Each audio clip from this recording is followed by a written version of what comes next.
I'm afraid we've heard some good talks at a higher level, and I'm going to bring it down to my level a bit, more on the natural side of things, on how we deal with certain food issues and how we deal with the European entity as such. So I'm here representing the Food Safety Authority. We're a small organisation. We're here since about 1999 from the FSAI Act of 1998. We're independent, that is independent of the food industry as such. The Department of Health is our boss. We're transparent and accountable, so we're subject to FOI. We publish as much as we can. We don't have a policy remit, which is good in a way, because our colleagues in the UK, the Food Standards Agency, they have the remit for policy and so they're both, I suppose, the gamekeeper and the poacher at the same time, which is a difficult remit. And we don't have a remit from inside the farm gate, and people in the Department of Agriculture will be very quick to tell us to move outside the gate, please, and they're correct.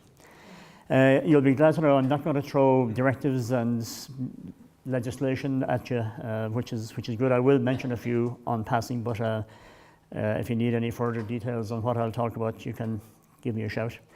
Now, I noticed a few of this morning's speakers had obviously seen my slides because they had a lot of material plagiarized from there, but anyhow, they probably spoke a little more eloquently, and I think it was Ian had a thing on 172, and this is a piece of legislation from additives. And basically, as Ian pointed out this morning, most EU law is put into effect for one reason really, but they say two reasons. If the internal market is in any way malfunctioning, they'll put in a piece of legislation to harmonise it. So in other words, Germany will have one law on something, and the UK or Ireland will have another law on the same thing, and if they differ too much, the Commission will step in and say, right lads, we need to harmonise this. Now, the way they put it is that it's to maintain the effective functioning of the internal market whilst maintaining a high level of consumer protection. Now, when I talk about GMOs later on, you'll see fairly quickly that it's really the internal market. That's their primary concern. Having said that, they do their best to make sure consumers are protected, but it doesn't really always work out that way. Nobody knows, and there was a lot of crystal balls kicked down the road this morning because nobody knows what's going to happen. I saw this recently where approximately 12,000 EU laws will be transferred to the UK statute books. The premise here is that the UK are just going to say, right, we're going to keep going as we are. We'll transfer all the EU law that's already on our books into UK law, and we'll pick the pieces we want then.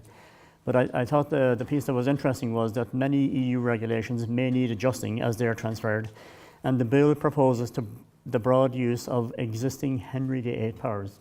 Now, Henry VIII died in 1547, so I thought it was a bit strange that we're still. But then again, if I looked at Irish law, maybe Finn McCool or sort of the Sullivan Bearers are still in our legislation, so we don't know. But what I'm going to talk about briefly on each count is GMOs, irradiated food, and other stuff that's really involved in food innovation. And it is a hot topic in Europe, and there's a lot of Irish industry involved in bringing new foods and new food technologies to market. So it is an issue. It's not as high level as we've heard in the last few presentations, but it is an issue nonetheless. Now, I wouldn't go anywhere without mentioning EFSA, the European Food Safety Authority, a very important partner for us and the UK and for others. And Brexit will have an impact there as well, because they're an EU body and they have a lot of expert panels. They have a lot of staff actually from the UK. The staff in EFSA, if they're from the UK and if they don't have a European passport, that might be a problem. But all of the expert panels will have a lot of UK scientists in there. And in dealing with them over the years, they bring a lot of pragmatism, not just their expertise, but they're certainly a more pragmatic lot than you would see from other countries. So it is going to be an issue as to how that's dealt with. Now, I do believe that I was in Parma yesterday, and I asked a question of somebody, and they said, well, for the expert panels, they can make a case to have outside, in other words, non-EU members on there. So hopefully that'll maintain. Over the years, I'm afraid, in Europe in particular, but I suppose in some other parts of the world, advances in food science and technology haven't really been met very favourably. If you look at the top left there, pasteurisation, way back in I think the century before last when it was brought in, the opposition to it was it'll encourage, I suppose, non-hygienic practices and sloppy practices, and that's the exact same. Now, obviously, nowadays it's mandatory that you pasteurise milk. and juices and stuff like that.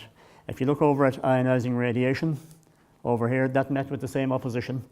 And I'll talk about that later on as well. But in Europe in particular, you have GMOs there, you have Dolly the sheep, you have nanotechnology. I'll talk about some of them, but there's a kind of a natural underlying conservatism, shall we say, especially when you're dealing with food. Now, when these are used in medicines or industrial technologies as they are, there doesn't seem to be a major problem as such.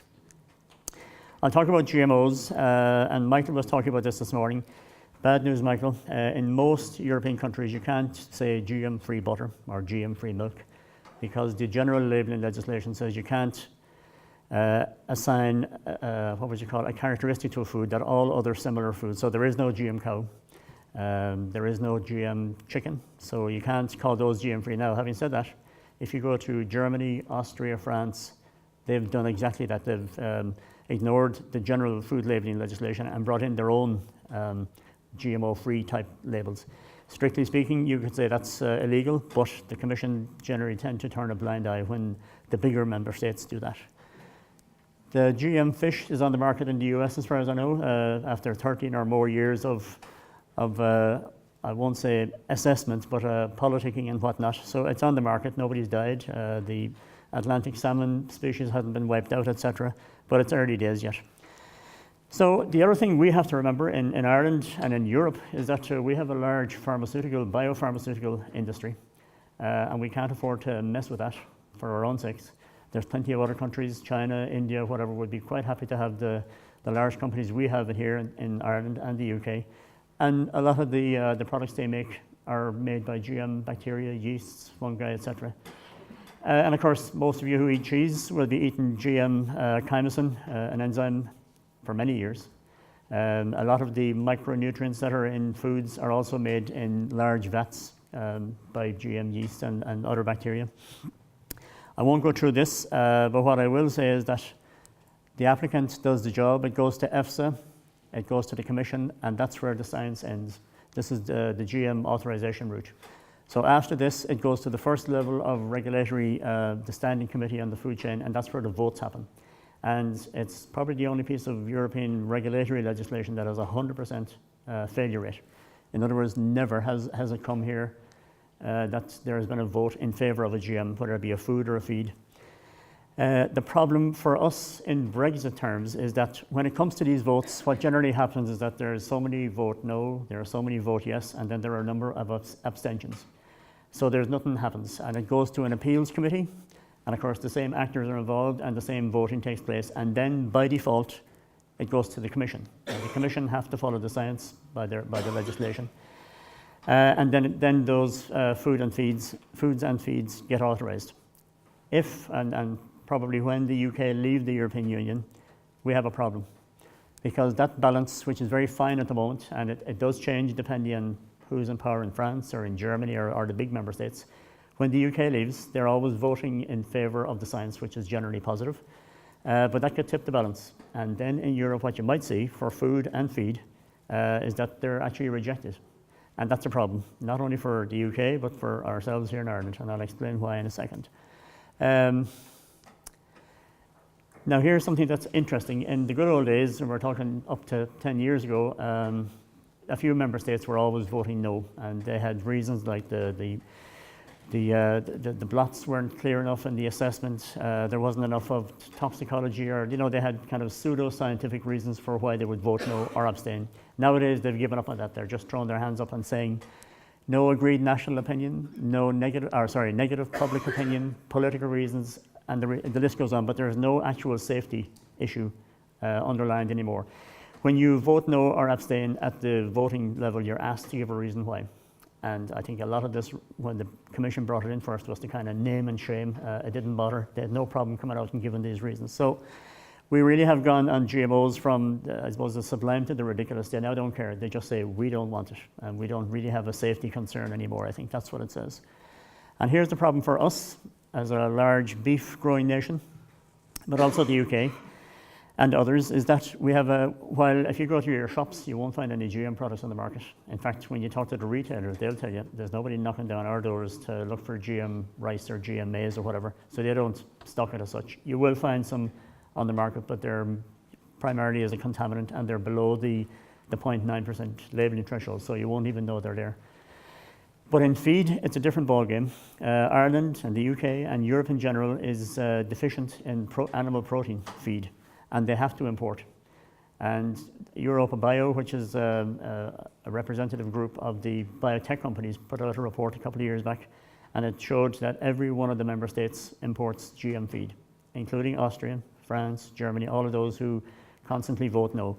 So there's a certain level of hypocrisy there, but the public have spoken because the public put these politicians into play. Again, if the UK, or maybe when the UK go, and then the voting starts to reject GM feed, we in Ireland could be in trouble, because there have been a few issues in the last 10 years where a certain feed, which has been on sale in the US and South America for many years, had been stalled coming into Europe, and that actually caused significant problems for our animal feed industry. So in recent years as well, now the UK used to be a hotbed of Greenpeace and Friends of the Earth, and they had one environment minister for a while, and he was totally anti-GM. But in the last 6, 7, 8, 9 years, they've become very much pro-technology and pro-science. So we don't know how they're going to react. I know north of the border, they're very anti-GM. I think the Scottish are anti-GM.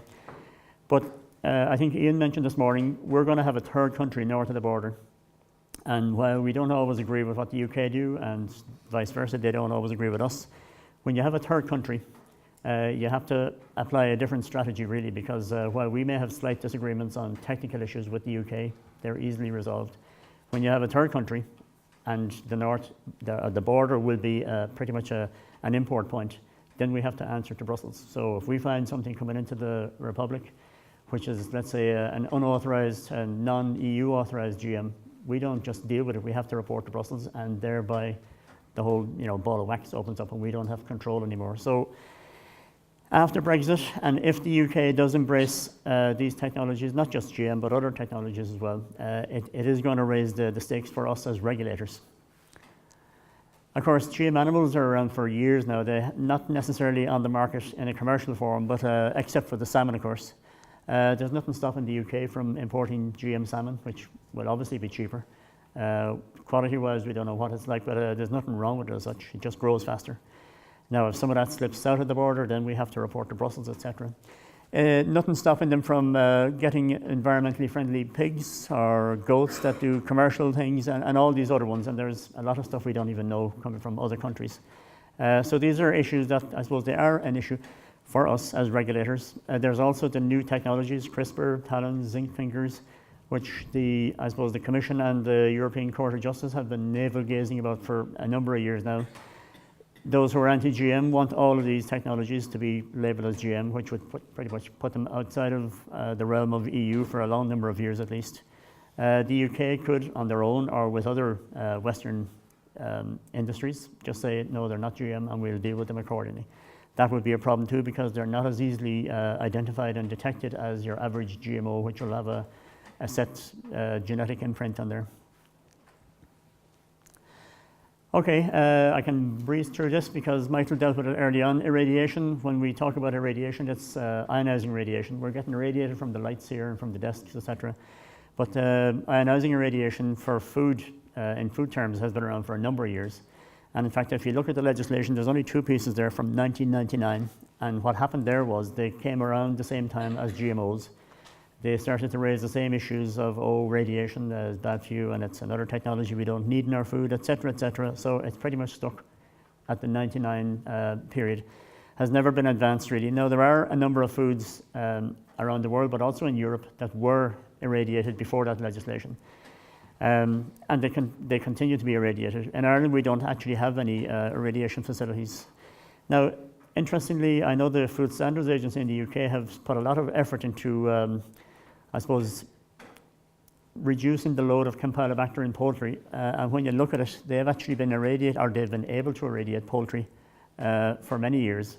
I know irradiation is not the be-all, end-all. It's an expensive sport, I believe. But in its own, it could have a lot of beneficial effects. But again, in Europe, we're stuck with the same old, the political, ideological aroma of, we can't damage our foods and our food supply, etc. So that one is stuck in limbo, just the same as GMOs are as well.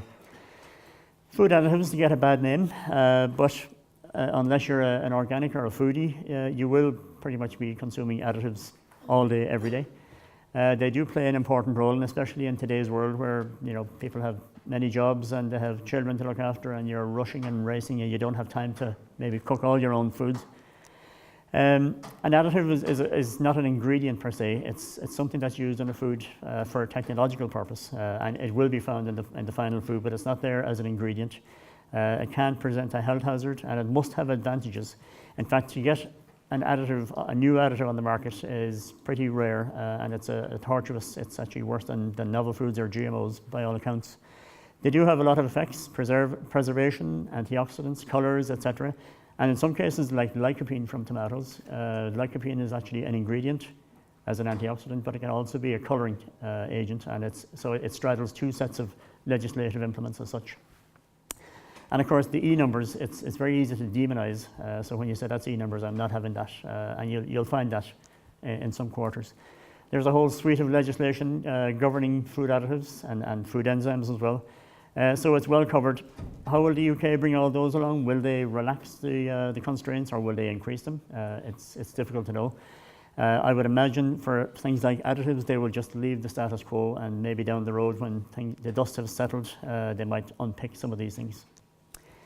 Food supplements, now I have to be careful here because I know there's a speaker after me and I don't want to make a new enemy, but it has been a bit of a black hole for regulators for some years.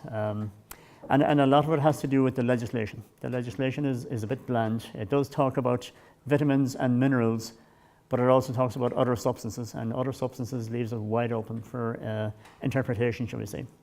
I suppose in recent years as well, we've been looking at it in the form that they're presented. If you go into a gym, you'll find a big tub of whey powder and all this kind of stuff, but they're presented as supplements. Technically they're not, because they have to be in small quantities, sachets, liquid drops, etc. So these type of issues we're only starting now to get a handle on. Something we brought in some years ago, and I think most member states have to do it, is all supplements now have to be notified to us. It's not an authorization process, it's just a notification. And we're talking thousands of supplements every year are coming on to us.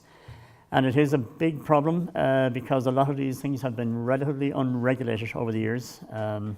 There's a lot more than vitamins and minerals. There's a lot of exotic plants and God knows what other contents in there. In fact, we're using next generation sequencing now to look at some of the plant content in these, and our preliminary results are telling us there's a lot more in there than what's declared in the label.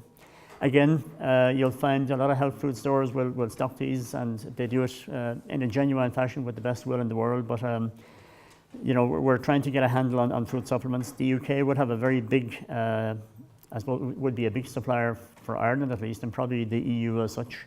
So when they're gone from our union as such, we're going to have a difficult problem in stopping stuff at the border, which is already, some of them are suspect, to say the least.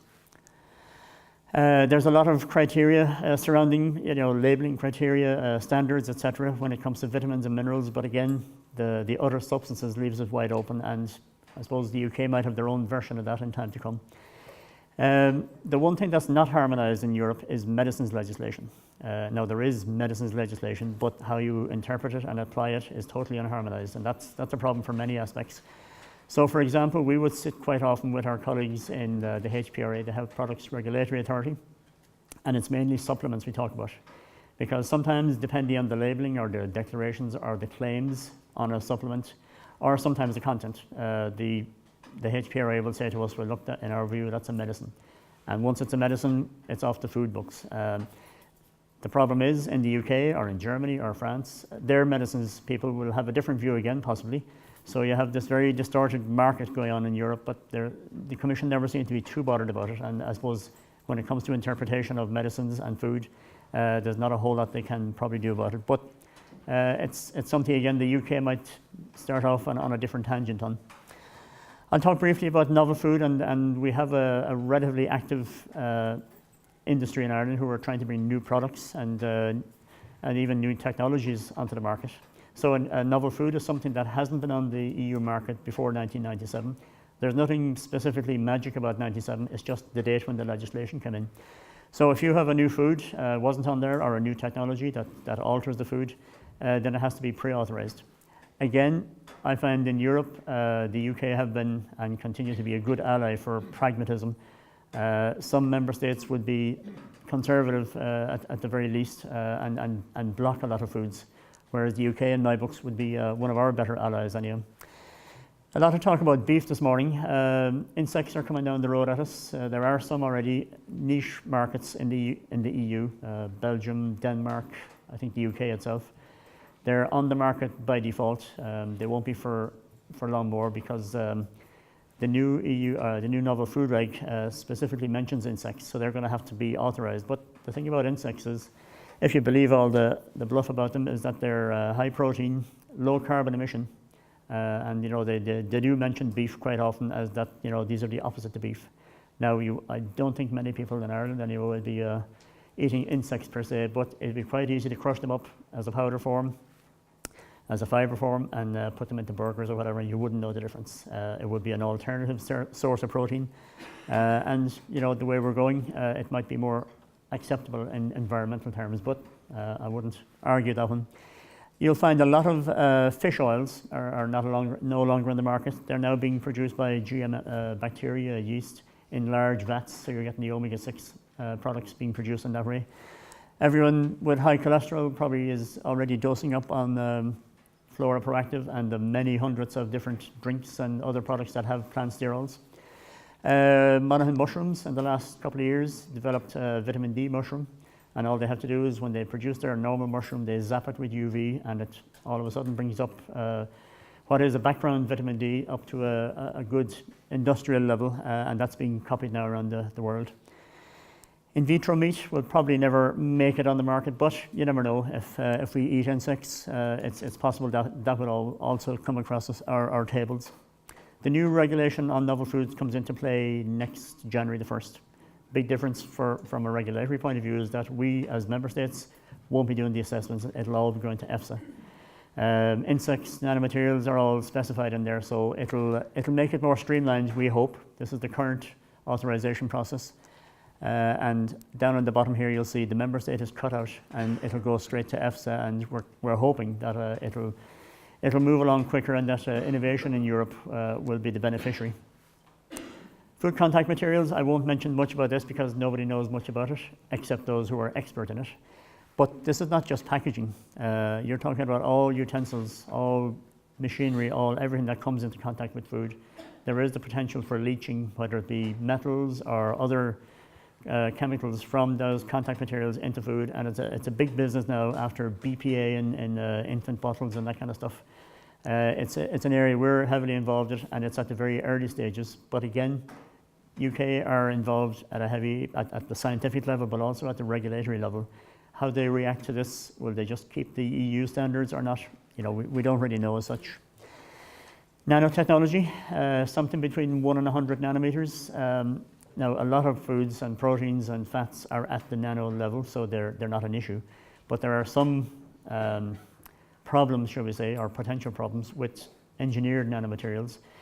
Two good examples, and EFSA have recently looked at them, are additives called titanium dioxide and silica dioxide, have been around for many years and were authorized as in the macro form. But when they looked at the current form of those additives, they found that there's a substantial amount of them in the nano form. And the problem with that is you've got very small material, under 100 nanometers. At that level, some materials change their chemical and physical characteristics. So what's happening really, you have stuff now that's going into your cells, into your nucleus, into your nucleolus, and they may have the potential to upset DNA transcription, translation, etc. So the technology moved along pretty quickly over the years, and you'll find nanotech in a lot of areas at the moment. It's a very big potential positive in medicines. But in the food area, it's now being revisited because we don't know the actual health effects, if any. And EFSA have a big job in hand, primarily with the likes of additives and stuff, but it's probably going to be broader than that. Cloned animals, Dolly is stuffed up I think in Scotland somewhere in a university. But when cloned animals was around first a couple of years back, the European Parliament went haywire again and wanted cloned animals inserted in the novel foods. Now, Cloning is an assisted reproduction technique. It has nothing to do with the food as such. It's just normal sheep or cow or whatever. You spend a couple of 100,000 making a cloned animal, so there's not really much chance you're going to put the sheep or the cow onto a spit and eat it. I think largely they're used for breeding purposes. So, but still, these are the challenges we face when we come across the political side of things. They don't like cloned animals. Now there are animal health possible issues with cloning animals, but as a food safety issue, it's not really a problem that we know of anyway. So again, in the UK, they might just forge ahead with cloning of cattle or more sheep or chickens or whoever knows. But in Europe, it's a taboo subject for now. And I'm going to finish on health claims. Health claims was brought in 2006, I think it was. It was brought in by necessity.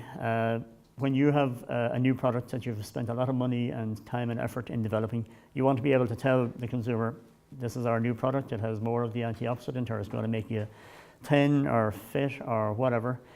But what was happening in the mid-2000s was, I suppose, industry was losing the run of themselves, and they were making all kinds of claims, and not just health claims, but nutrition claims.